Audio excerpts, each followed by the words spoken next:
काला सूट पाके ढोला मेरी जान कड्डदा एनू जिन्नी वारी तक्का एनू जिन्नी वारी तक्का दिल नहीं रजदा या तेरी विच रो रो थक्का एक पल भी नहीं सोंदियां अखा। जब मेरा सॉन्ग अच्छा चला मैं आने जाने लग गई स्टूडियो तो वो मुझ पे शक करने लग गए थे, मेरी दबा के रखना चाहते थे मुझे।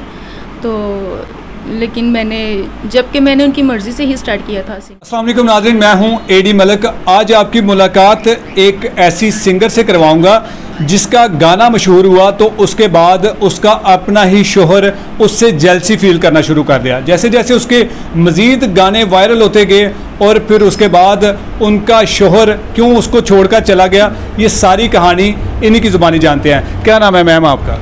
अस्सलाम वालेकुम, मैं हूँ सिंगर साइमा मलिक। और अच्छा, क्या हुआ था ये सारा वाक़या? किस तरह आपका शोहर आपसे जलना शुरू हो गया? आपकी पसंद की शादी हुई थी कि घर वालों ने अरेंज की थी?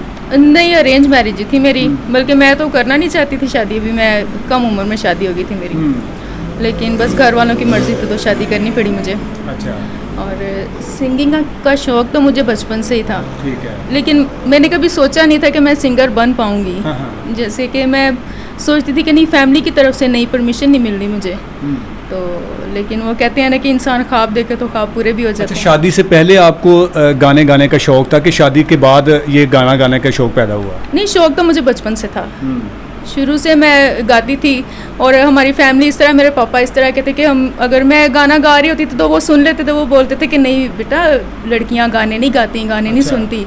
मैडम, सबसे पहले आपने कहाँ पे गाना गाया था और फिर उसके बाद जब आपको लगा कि जी मुझे सुनने वाले जो लोग हैं ना वो बड़े बेताब हैं और सब लोगों ने मुझे जब सुना तो बड़ा अच्छा फील हुआ, तो उसके बाद मुझे अब गाना चाहिए? ये मुझे तब फील हुआ कि जब मैंने अपना फर्स्ट सॉन्ग किया था। मेरे उस्ताद हैं ज़हीर लोहार साहब, तो उनके साथ मैंने फ़र्स्ट सॉन्ग किया था और माशाल्लाह से बहुत अच्छा रहा, बहुत अच्छा रिस्पांस मिला मुझे। फिर मैंने सोचा कि मुझे आगे और भी करना चाहिए। वो तो मैंने शौकिया किया था ना, शौकिया तो, और सर ने भी मुझे बोला बस शौकिया एक गाने का शौक़ था, अब तुम नहीं आगे करोगी। लेकिन जब मैंने देखा कि बहुत अच्छा चला मेरा सॉन्ग तो फिर मैंने सोचा अब मैं अपने सोलो भी करूं। ठीक है। तो फिर मैंने अपना सोलो सॉन्ग किया, एक सज्जन निकले बेवफा, वो भी बहुत अच्छा रहा, बहुत अच्छा चला। फिर मैं आगे मज़ीद करती गई तो माशाल्लाह से अच्छे चल रहे हैं मेरे सॉन्ग। अच्छा, ये तो आपकी परफॉर्मेंस और ये आपकी गुड लक थी कि आपके सॉन्ग जो है ना वो अच्छे वायरल हुए। दूसरा ये बताएं कि आपके शोहर ने आपके साथ इस तरह का रवैया, बल्कि आपको उसको चाहिए था कि वो सपोर्ट करता, तो वो क्यों उसने आपको छोड़ा, अलहदगी क्यों हुई? बस वो चाहते थे कि जैसे कि तंग ज़हन के लोग होते हैं कि वो चाहते थे कि ये हमेशा मेरी माने, मेरी दबा के रखना चाहते थे मुझे। तो लेकिन जबकि मैंने उनकी मर्ज़ी से ही स्टार्ट किया था सिंगिंग। अच्छा। और उन्होंने तो बोला नहीं, तुम कुछ नहीं कर पाओगी, तुम ऐसे ही बस घर का काम ही करो तुम। तो लेकिन जब मेरा सॉन्ग अच्छा चला मैं आने जाने लग गई स्टूडियो तो वो मुझ पे शक करने लग गए थे। अच्छा। हाँ जी, जबकि उनको पता भी, मेरी कसम भी देते हैं कि नहीं मेरी बेगम ऐसी नहीं है। लेकिन फिर भी पता नहीं उनको क्या हुआ कि वो कहते हैं कि नहीं भाई अब तुम आगे बढ़ोगी, तुम मुझे छोड़ दोगी, ये चीज़ें उनके दिमाग में चलने लगी। अक्सर मर्दों में इस तरह की बातें जो है ना वो बैठ जाती हैं कि शोबिस की जो दुनिया है वो बड़ी अजीब सी दुनिया होती है, उसमें कुछ भी हो सकता है ख़ातून के साथ। तो शायद इसलिए उसने ये सोचा हो कि जी अगर आप इस फील्ड में चली गई तो मेरे हाथ से तो निकल जाएंगे। अच्छा, पहले मैं भी यही बात सोचती थी कि शायद बाहर की दुनिया कैसी होगी, क्या होगा, मैं इसीलिए आगे नहीं आ पा रही थी। लेकिन जब मैं आई यहाँ पे तो मैंने देखा कि यहाँ पर तो बहुत अच्छा माहौल है, इंसान खुद सही हो ना तो कोई भी इंसान नुकसान नहीं पहुँचा सकता। लेकिन मुझे बहुत अच्छे लोग मिले, कभी ऐसा मुझे लगा ही नहीं कि मैं बाहर जाके सॉन्ग कर रही हूँ या मैं कहीं और गैर लोगों में बैठी हूँ। नहीं, मुझे जो भी इंसान मिला मुझे बहुत अच्छा, इस फील्ड में बहुत अच्छे लोग, बहुत अच्छी दुनिया के, मुझे नहीं कभी लगा कि ये सिंगिंग के ये बाहर के लोग ख़राब होते हैं। अब आप मुस्तकिल तौर पर सिंगिंग कर रही हैं, कोई इसके अलावा भी कोई काम कर रही हैं? जी, मैं एज ए ब्यूटिशियन हूँ। तो मैं इसी सिलसिले में आई थी। अच्छा। मेरे जो उस्ताद हैं मैं उनका मेकअप करने के लिए आई थी, ज़हीर लोहार साहब का।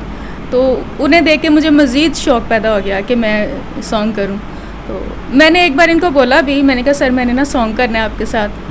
उन्होंने ना मजाक में बात डाल दी कि नहीं इसकी तो आवाज़ नहीं है वो। लेकिन बस वो फिर मैंने किसी और सिंगर से मेरी बात होगी ना, उन्होंने बोला आप हमारे साथ सॉन्ग करें। तो फिर मैं जब उनके साथ सॉन्ग करने लगी तो सर ने बोला अच्छा, मुझे लगा तुम मजाक कर रही हो, अच्छा अब अपनी आवाज़ सुनाओ। जब मैंने अपनी आवाज़ सुनाई तो सर ने बोला ठीक है ओके। अच्छा, आपने उस्ताद का मेकअप करने के लिए आए थे और गाना सुनाया तो उन्होंने फौरी आपको कहा कि आप तो बड़ी सिंगर बन सकती हैं। जी बिल्कुल, हौसला तो मुझे उन्होंने ही दिया था, जबकि मैं समझती थी मैं नहीं कर सकती, मैं कुछ नहीं मैं कहती थी नहीं मेरी आवाज़ नहीं है, अच्छी नहीं है मेरी आवाज़, लेकिन उन्होंने मुझे तसल्ली दी कि तुम्हारी आवाज़ अच्छी है, तुम कर सकती हो। कौन सा ऐसा गाना था जो आपका सबसे ज़्यादा वायरल हुआ, सुनाएंगे उसके कुछ बोल? जी बिल्कुल, मेरा जो फर्स्ट सोलो मैंने सॉन्ग किया था बहुत अच्छा मेरा वायरल हुआ, वो मैं आपको थोड़ा सा सुनाती हूँ। यहाँ तेरी विच रो रो थका, एक पल भी नहीं सौंदियां अखा, भुलदे नहीं ओ वेले जेड़े, भुलदे नहीं ओ वेले जेड़े नाल गुजारे सी, सजण निकले बेवफाया साडे लेख ही माड़े सी, सजण निकले बेवफाया साडे लेख ही माड़े सी। अच्छा, ये आपका फर्स्ट गाना था? ये सोलो सॉन्ग मैंने फर्स्ट किया था। अच्छा, पहला सॉन्ग तो मेरा उस्ताद के साथ था, तो बहुत अच्छा चला, फिर मैंने ये वाला किया था। अच्छा, अक्सर सुनने में यही आता है कि जी जिनका मोहब्बत में दिल टूटता है ना, वो गुलकार सिंगर बन जाते हैं। आपका भी कभी आपको किसी से मोहब्बत हुई हो या आपका दिल टूटा हो? नहीं नहीं, ऐसा तो नहीं, कभी भी नहीं हुआ, मोहब्बत नहीं हुई, बस शादी हो गई, कम उम्र में शादी हो गई, मैट्रिक क्लियर किया, शादी हो गई, तो बस शोहर के साथ ही जो भी बाद में मामला हो जाते हैं, तो दिल तो टूटा मेरा सिंगिंग में आने के बाद। अच्छा। जब वो छोड़ के चले गए। आप बहुत सिंगर हैं कि सिंगर बनने के बाद आपका दिल टूटा? जी बिल्कुल, पहले तो मैं बहुत हैप्पी लाइफ में जी रही थी, लेकिन अब थोड़ी सी उलझन में पड़ी हूँ, लेकिन इतनी भी नहीं, इंशाल्लाह अच्छी लाइफ गुजर रही है, इंशाल्लाह आगे भी उम्मीद है अच्छी ही। तो शोहर ने राब्ता नहीं किया कि चलें ठीक है आपकी किस्मत है, आप इतनी मशहूर हो गई हैं तो अब हम मिलके आपको मज़ीद मैं आपको सपोर्ट करूँगा? नहीं, कभी नहीं। राब्ता करते हैं जी, मेरी माशाल्लाह से बेटियां 2, राब्ता करते हैं, बच्चों से बात करते हैं, उसके अलावा नहीं कुछ भी। मुकम्मल अलहदगी हो चुकी है? जी मुकम्मल अलहदगी हो चुकी है।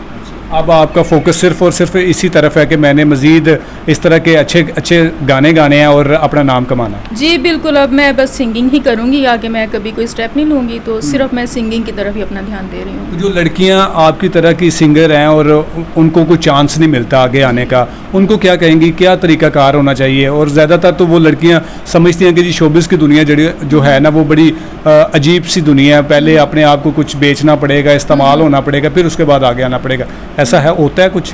नहीं, ऐसा कुछ भी नहीं है, सिर्फ ये हम लोगों आम लोग जो होते हैं उनको लगता है कि पता नहीं क्या करना पड़ेगा, बाहर जाके हमें क्या, मतलब कि लोग हमें कोई इस्तेमाल ना करें, लेकिन नहीं, ऐसा कुछ भी नहीं है, सिर्फ आप में टैलेंट होना चाहिए। तो टैलेंट है तो हम अपने टैलेंट के सर पे आगे आ सकते हैं, और मैं यही कहना चाहूँगी कि अगर आप में टैलेंट है तो आप कोशिश करें आगे बढ़ने की, अल्लाह ताला साथ देगा। हम सपने देखेंगे तो हमारे सपने पूरे होंगे। तो अगर हम हिम्मत हार के बैठेंगे कि नहीं ऐसा हो नहीं सकता, जैसे कि पहले मैं भी बैठी थी तो बैठी ही रह गई, लेकिन जब हिम्मत की तो अल्लाह ताला ने कामयाबी दी। कितने गाने अभी तक आपने टोटल वो रिलीज़ किए हैं? मेरे बहुत सारे हैं, मुझे हिसाब नहीं है। अच्छा। लेकिन काफ़ी सारे सॉन्ग में। तो मेरी ऑडियंस के लिए जो है कोई उनके नाम को डेडिकेट करना चाहें गाना? जी बिल्कुल, आपने भी पहना काला सूट। काला सूट पाके ढोला मेरी जान कढ़दा, एनू जिन्नी वारी तक्का, एनू जिन्नी वारी तक्का, दिल नहीं रजदा, काला सूट पाके ढोला मेरी जान कढ़दा, काला सूट पाके ढोला मेरी जान कढ़दा, हाय मेरी जान कढ़दा। जी नाज़रीन, ये थी साइमा मलिक जो कि सिंगर है, और इन्होंने बड़ी अच्छी बात की कि अक्सर जो सुनने में आता है और जो अमूमन इस फील्ड में जो लोग आते हैं वो दिल टूटने के बाद आते हैं, लेकिन ये वाहद पहली खातून सिंगर है कि जिनका इस फील्ड में आने के बाद दिल टूटा, और ये हादसाती तौर पर सिंगर नहीं बनी, इनका शौक़ था, और उसी शौक़ की बिना पर ये आज बड़ी मारूफ और मशहूर सिंगर बन चुकी हैं। अगर आप के अंदर भी कोई इस तरह का कोई टैलेंट है और आपको कोई ऐसा प्लेटफॉर्म नहीं मिल रहा, तो आप इनसे रब्ता कर सकते हैं। इनका स्टूडियो भी है और ये लोगों को गाने गाने की तरबियत भी देते हैं, तो आप इनसे रब्ता करके ज़रूर आइएगा। अगर आपके अंदर कोई टैलेंट है और आप चाहते हैं कि जी मैं आपकी आवाज़ बनूं, तो मेरे इस नंबर पर रब्ता कीजिएगा। इसी के साथ इजाज़त चाहूँगा। अल्लाह ने के बाद।